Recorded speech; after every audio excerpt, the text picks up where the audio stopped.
صرف مسجد امام بارگاہ میں ہوتا ہے، باہر نکل کے مولا مولا تو وہی ہوں گے، مولا یہاں کہاں گے، گلی میں کہاں مولا ہوئے، گھر میں کہاں ہو، مولا وہی ہوں گے۔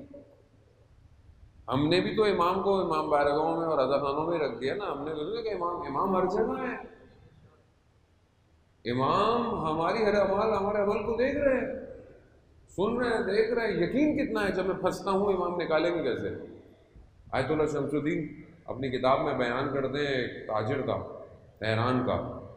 فائنینشلی مشکلات کا شکار ہوا، بالکل پیسے نہیں، فقر آ گیا، گھر سے نکلنے لگا، بڑا توسل کیا، 40 دن عبادتیں دعائیں توسل کرتا رہا، 40واں دن ہو گیا، پتہ ہی نہیں چلا، کچھ بھی نہیں ہونے والا، صبح نکلنے لگا، زوجہ نے بولا کہ گھر میں کھانے کے پیسے نہیں ہیں، کہا 5 تمان تھے، 4 اس کو دے دیے، ایک اپنے پاس رکھا، کہا کم ہے، کہا فی الحال اسی سے گزارا کرو، ہم نے قرض لیا، واپس آیا، کچھ بھی نہیں ہوا سارا دن، کھانا ہی کھا رہا تھا اپنا جو اس نے سادہ سا کھانا، تو آیا کوئی، کہا کہ فلانی جگہ کھانے پہ بلایا ہے آپ کو، وہاں گیا تو وہاں ایک بڑے عالم دین بیٹھے ہوئے تھے، سب لوگ گئے، کھانا کھایا، پھر عالم دین نے گفتگو شروع کی، اور شروع کی کہ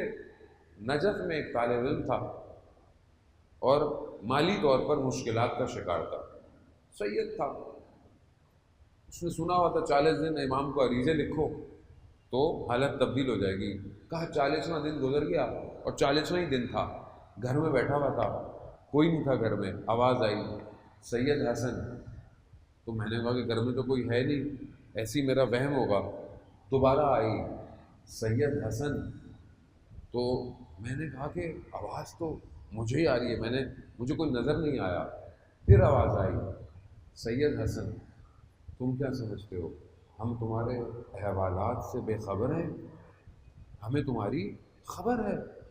کہا بس صرف یہ آواز آنی تھی، میرے دل کو اطمینان آ گیا،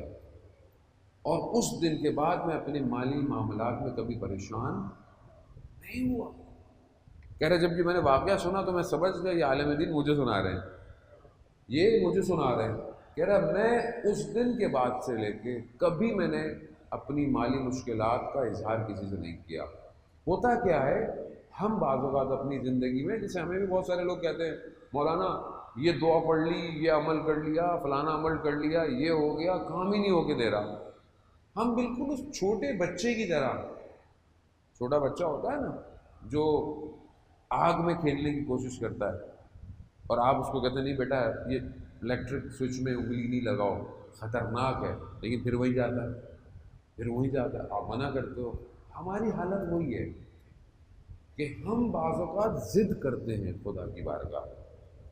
جبکہ خدا مانگنا منع نہیں ہے، خدا مصلحت جانتا ہے اس کو دینا کیا ہے۔ بھئی یا تو آپ یقین نہ رکھیں نا، یا تو آپ کو بولے خدا پہ میں یقین نہ رکھوں، یا امام پر انسان کو اتنا یقین نہ ہو کہ امام ہماری کیوں نہیں سنتے۔ پہلے تو انسان اپنی طرف توجہ کرے کہ اس کے اپنے اندر کیا گڑبڑ ہے، کوئی ایسی رکاوٹ تو نہیں ہے کہ اس کی اپنی ہی رکاوٹ اس کے دعاؤں کو پورا نہیں کر رہی ہے۔